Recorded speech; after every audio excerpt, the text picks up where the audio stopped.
Bula FM nambando na serena iwan siningon na ni batara ni sibiti ko bekian na diwa en na tini na miniti na may pakuriti ore bengrabe na nontang nongo kanda na dapat ko ani no kaloko en ay kaben den debo ni na tay wali ni may dapat ko na wani matakabo dan lebih sarti ko na biser talio ni na namaka do batat ko may kina na kenan daw ro di kanamaki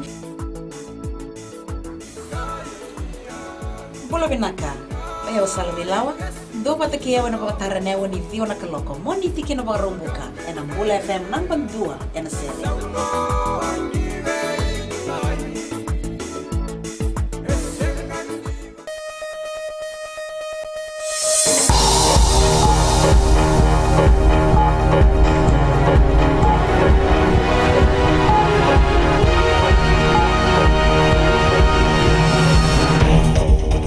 In this bulletin, slow-moving tropical depression intensifies.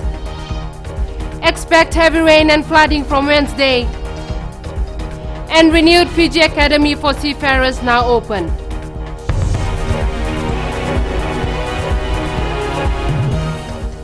Good evening, I'm Akusita Tale and this is FBC News. A tropical depression lying to the northwest of Fiji is slowly moving but intensifying. The Nandi Weather Office says it is likely to form into a tropical cyclone overnight, and on its projected path, it poses no threat to the country unless it changes direction. Edwin Nand reports. Tropical Depression 11F has made very little movement in the last 24 hours. The Meteorological Office has been closely following the system since it first formed as a tropical depression late last week. On its current path, we are looking at Wednesday to Friday. By Wednesday, it will be about 1,100 kilometers northwest of Fiji. Kumar says Rotuma will be the first to bear the brunt. The northernmost island is Rotuma. Rotuma will start to get the first effects before the rest of the country would be able to get any effects. The Nandi Weather Office says they're also issuing a strong wind warning for Rotuma, and that's associated with an active convergence zone in the area. Edwin Nand, FBC News. Expect heavy rain and flooding from Wednesday. That's the advice from the National Disaster Management Office as it tracks tropical disturbance 11F to the northwest of Fiji. Edwin Nand with a report. Authorities warn that rainfall brought on by TD11F will be similar to March 2012, when large parts of the Western Division were flooded, causing widespread destruction. If we have continuous precipitation, and you know that, and if the water table from below actually rises up, then there is no chance for the natural process of the water to sink into the ground to continue. Then it means that they will just have to run off. And that runoff results in flooding. And if we have any blockage down the line, then the water will definitely rise. The National Disaster Council met this afternoon to assess the government's state of readiness. All ministries and departments have confirmed emergency procedures have been activated. Response teams are on standby, and the military has also confirmed it's ready to help. It's projected that Fiji could receive anything up to 200 millimeters of rain in 24 hours by Wednesday, when TD11F will pass by the country. The system that is moving down towards Fiji is not only for the Western Division or for BT11, it is for the whole country. So everybody needs to be prepared, especially for those who are living in low-lying areas, those who are in flood-plain areas, those who have had floods before. They should now be aware of the situation that they are in, that they should now make early preparation, either to relocate from where they are, their animals, okay, and also their families. Gale force winds of up to 74 kilometers per hour are also expected. The message from the National Disaster Council is for people to prepare now.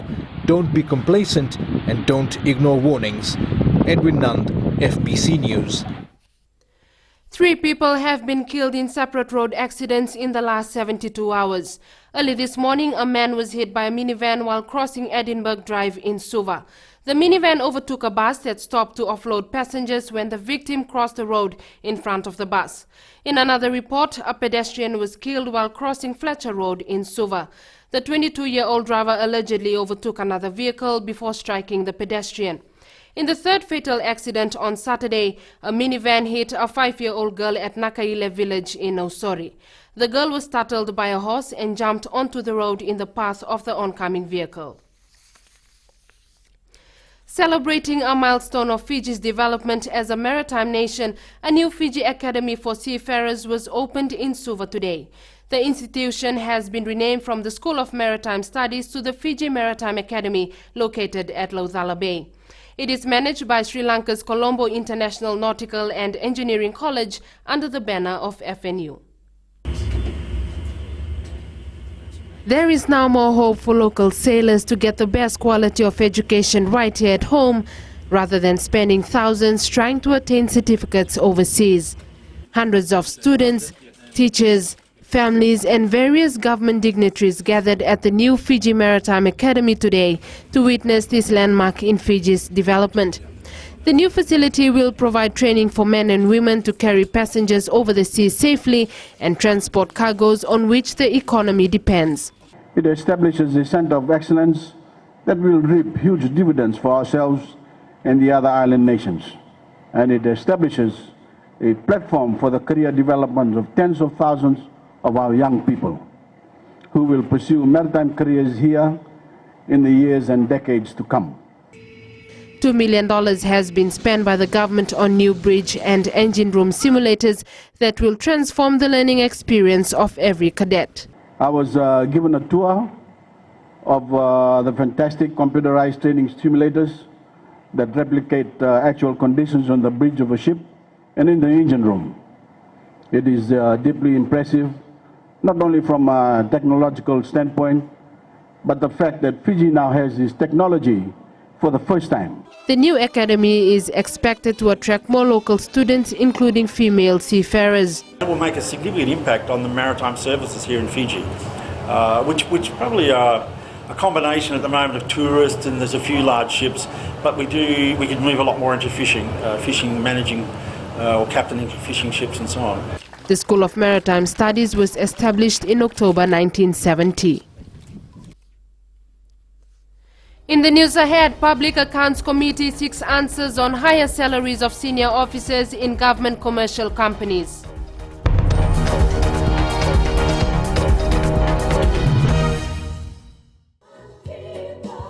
Great words there from Lucky Dube and Baban. I hope you enjoyed that number. Different colors just for you on Gold FM. Only the classic hits. Louise with you on the Center Show. Well, thank you so much for the sweet company. This is Alana Miles, one of my favorites, and Black Velvet for you. Hi there. Join me on the Center Show every weekday from 9 a.m. to 2 p.m. for the best sounds on Gold FM. Only the classic hits.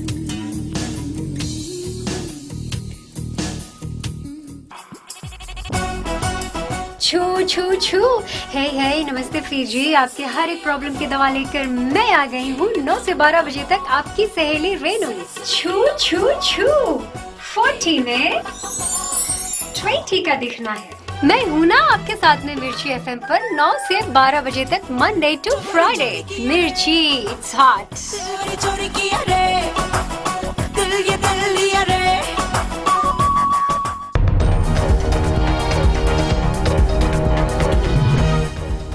Welcome back. Leading our news this segment, the Public Accounts Committee has sought details from the Finance Ministry about the revision of salaries of senior officers in government commercial companies. These salaries were previously determined by the Higher Salaries Commission, which has not been in operation for the last few years. Committee Chairman Professor Biman Prasad said they have requested the Ministry of Finance to present a report to justify or elaborate on these salaries. He adds that without a report, there is no way to see if and how the senior officers' salaries have been reviewed and whether it was done independently or not. The report is expected to explain how the salaries of senior officers in these government commercial companies have been determined over the past several years. Once this has been done, the committee will make the appropriate recommendations. The Public Accounts Committee is currently studying the 2009 Auditor General's report. The Lautoka High Court has sentenced a man to 9 years imprisonment for raping a 63-year-old man in May 2011. The accused and a friend took the victim to an unknown place on the pretext of taking him to a house to look for the victim's mobile phone, which was allegedly stolen from his hotel room. The accused and his friend then assaulted and robbed the man before putting him in the car and driving out of Nandi town. The friend took the victim's rental car and left the accused and 63-year-old man alone. The accused then threatened the victim with a bottle and raped him. Officers from Nausori police station have been deployed to Bevu to investigate a spate of robberies in the farming community. Residents claim their complaints to police at the community police post have barely been addressed. Shanal Sivan reports. FBC News brought the matter to light over the weekend after residents said they are living in fear because of the robberies over the last month. We visited most of the complainants who are victims of midnight robberies. They expressed disappointments with the service at the Bevu police post. They have no transport. When you give a call to them that the robbery is here, and they say we can't come because no transport. And in the night time the police post is closed. Nobody there. Where do you think the officers are? They just go home. This was the Bevu police post before midday on Saturday.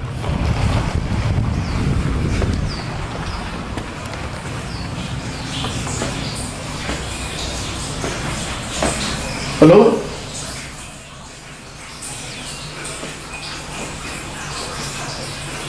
Police force, they didn't got the transport, and so that when we call police, the police post, then they call Nausori. When they call Nausori, they say no transport. When transport comes, and we come. And the thing will too late, when the robberies people run away, then they come. They never reach on time because they don't have a vehicle and they have to wait for a vehicle from Nausori. Residents say on some nights as many as 5 homes are targeted one after another. They don't have transport. That's one of the reasons. I would ask that the Bevu police post be given one transport where they can be coming to the area quickly. In most instances, the intruders enter the homes between 1 a.m. and 3 a.m. All of the residents we met say the police officers have to be called from their homes when a robbery is underway. They have asked for regular patrols to be carried out. We want the police to do something. We want them to patrol. They never come. We want them to capture the thieves. Today, officers from Nausori police station were visible in Bevu. Police spokesperson Atunesa Sokomuri says a meeting will be held between the community and the Divisional Police Commander Eastern SSP Chosese Lako on Thursday to discuss any grievances they may have. Sokomuri says they will also look into claims that the Bevu police post is closed at certain times. Shanal Shivan, FBC News. Tourism earnings for the December quarter of 2014 is estimated at about $368 million. The Bureau of Statistics say this represents an increase of about $29 million over the same quarter of 2013. In the December quarter of 2014, there were increases in earnings from visitors from Australia, New Zealand, the US and continental Europe. Australian tourists spent the most on their visits, totaling $208 million. This was an increase of $19 million over the same quarter in 2013. Visitors from New Zealand spent about $53 million in the last quarter of 2014. The total earnings from tourism last year is provisionally estimated at $1.4 billion. This is an increase of $86 million over the 2013 earnings. Again, Australians contributed about $757 million to the total earnings last year. Fiji's earnings from tourism is a product of the estimated average daily spending of tourists. The mindset of women needs to be changed in order to increase the number of women leaders in the country. The National Council of Women says women themselves don't vote for other women to take leadership roles, which has led to the failure of women as politicians in the past. Ritika Pratap reports. The National Council for Women believes Fiji needs temporary special measures to increase the representation of women in Parliament. On FBCTV's For the Record last night, General Secretary Faye Wolatambu said there are many Fijians who want to see a woman leading the country. Interesting that we've collected about 100 surveys, and one of the very common answers that was coming across, this is unofficial, is that the people want a woman leader. And that's quite interesting, considering the election results. So we're looking forward to when we finally finish everything that has come through. However, special treatment, according to the Ministry of Women, is not the answer. Director Women Arieta Modaida is directly involved with the government's policies and strategies for women. She says women voters need to step up and give women politicians a chance rather than introducing special measures. We've got the laws that are so gender responsive, we've got the budgeting in place, we've got the roadmap which has a gender goal which basically directs each and every government ministry to have a gender goal and indicator within the annual corporate plan. And so we have all these things in place. Women say they want women leaders, but the election results don't tell us that. Women themselves have to vote for women leaders before we can expect the men to vote for women leaders. The ministry says another major issue amongst women is that there is no teamwork and bonding amongst themselves. One of the big things that we have observed, and I think has come out very clearly, is the solidarity amongst women. I think if you get our house in order, then if women are truly united, then you will be able to really achieve, the desired outcome of higher representation in Parliament. Fiji currently has the highest number of women representatives in Parliament, 16%, up from 11% in 2006. Ritika Pratap, FBC News. Sports now, and here's Jamie with the latest.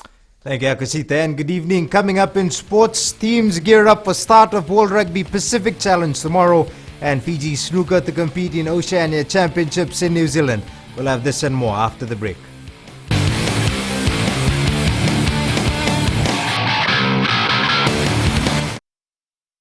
Ni sambul benar turun lagi ni marah mani bulu benar kena tahu bau kini pun lewat. Ni sambul benar ngone. En dua talem nama ngone ni wawai katalau. En nama tak kena nai. En na vendelana mai nei tasiri. Numbulu maleka. Goni melote nai sorot boa. En na lomo ni bonua mai sianganga. Ni umbulu ni. Go sawel sawli. Na nonta ngone ni wawai katalau. En radio Fijuan nandomo eviti na vonga ni beyan. Mai no kini diwa en be mataka. Moni tiki na pagrubuka. Ni kai namaka.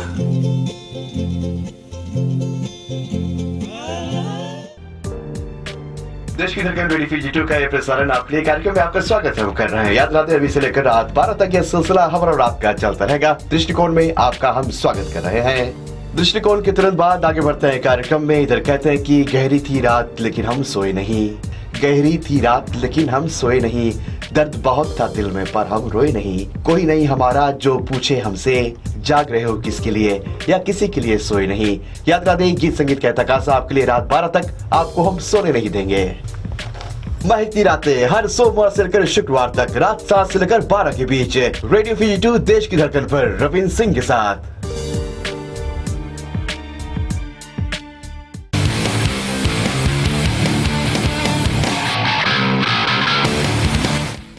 The Telecom Fiji Warriors are targeting a top place finish in the World Rugby Pacific Challenge. The hosts take on the Argentina Panthers in their opening game tomorrow, and skipper Nemani Nangusa is counting on his men for 100% effort to beat the defending champions. Talin Daudakdaka reports. The 6 teams that will compete in the World Rugby Pacific Challenge turned up at the ANZ Stadium today for their captain's run before the first round tomorrow. Amongst them, the Telecom Fiji Warriors, who are preparing themselves for a bruising encounter against the Argentina Panthers. It's tough. Yeah, on paper they look better than us because they were champions last year, and most of their players are playing top level rugby there. So, but we have to play them, and hopefully we give them a good run tomorrow. The New Zealand-based forward is one of only 4 survivors from last year. With the majority of the players set to make their debut in the competition, Nangusa says taking on the visiting teams will be a huge challenge. There's no easy game, but yeah, we'll just try to do our best and just give it 100% every game as it comes in. Meeting the number 1 seeded team first up may prove beneficial to the Warriors, as it will give them a taste of what's to come in the 2-week competition. Talendo Takadak, FBC Sports.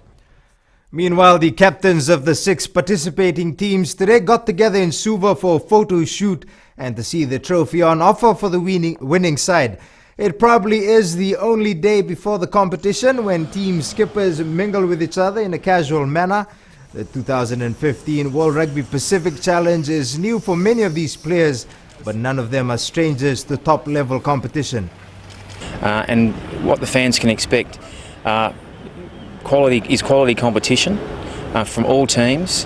They're coming here not to make up the numbers, they're coming here to, like I said before, possibly push for final spots in their Rugby World Cup squads. So the fans of Fiji can look forward to some great and exciting competition over the next 4 rounds of rugby. Games get underway at 1 p.m. tomorrow with Japan taking on Canada, while at 3 p.m. it'll be Samoa A and Tonga A doing battle. The Fiji Warriors and Argentina Panthers clash at 5 p.m. Fiji's #1 snooker player, Jiten Prasad, will lead a 7-member national squad to the Oceania Championship in Auckland, New Zealand next week. The Nausori club player claimed the Billiards and Snooker Association National Ranking Championship A-grade final yesterday after beating Shahil Prasad of Fiji club 4 frames to 2. Prasad says it was a good build-up as he prepares to take on the best players in the region. This is a very good tournament this week, and I'm happy with the competition, and I'm happy with the boys, all the boys participating in this tournament, and hopefully the better player will gonna win the tournament. And next week is Oceania and New Zealand, so I'll have to prepare for the Oceania, and I'll see how's my games in New Zealand. Meanwhile, Krishnil Naik of Lambasa defeated Joseph Lawrence of Nausori Club by 3 frames to 2 in the B-grade final. The second round of the Rewa Galaxy Premier League football competition will start this weekend. Jacks Nandi and Lambasa square off at Prince Charles Park in Nandi on Saturday at 4 p.m, while Mba, which is expected to be boosted by the likes of Alvin Singh and Malakai Tiwa, will play Rewa at Govind Park. Lambasa will also play Nandronga on Sunday at Lawanga Park at 3 p.m, while Suva hosts Tailevu Naitasiri at the NZ Stadium.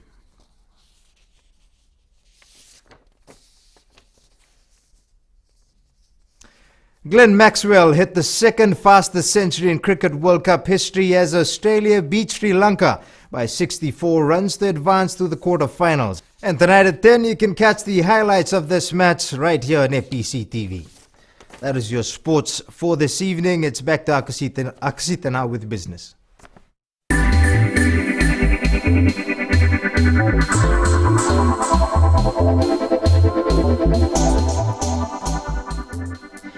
Fiji's ambassador to Japan, Isikeli Mataitonga, has held trade talks with the chairman of the Japan External Trade and Regional Organization, Hiroyuki Ishige, in Tokyo. One of the area of discussions focused on any role JETRO may play in the organization of a workshop in Fiji for representatives of Japanese SMEs.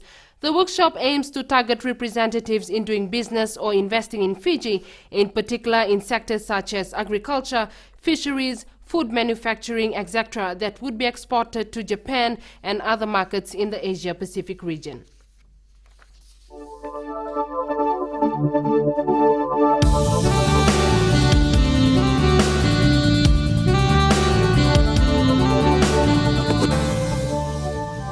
Afternoon or evening showers and thunderstorms were experienced over most parts of the country today.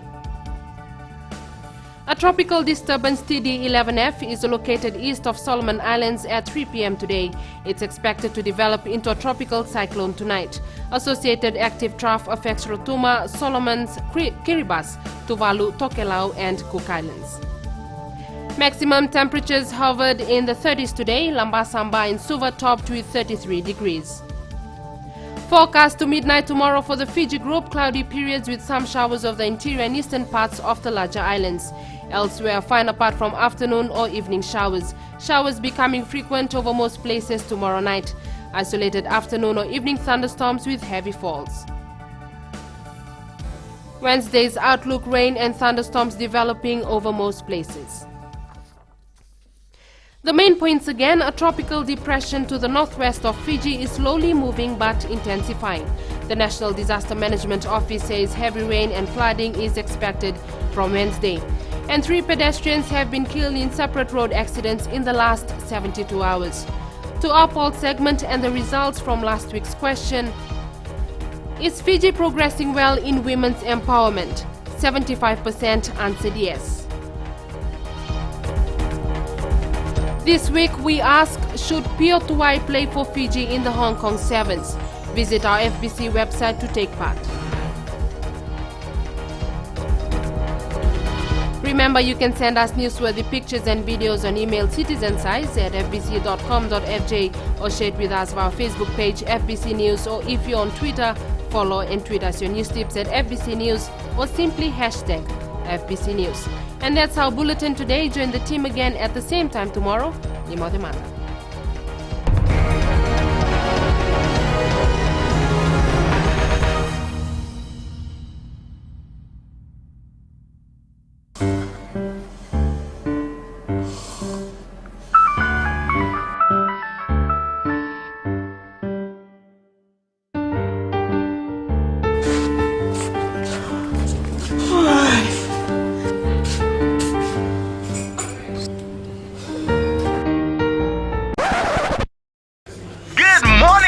It's now 6 o'clock right here on Big Breakfast, Today FM, today's hit music.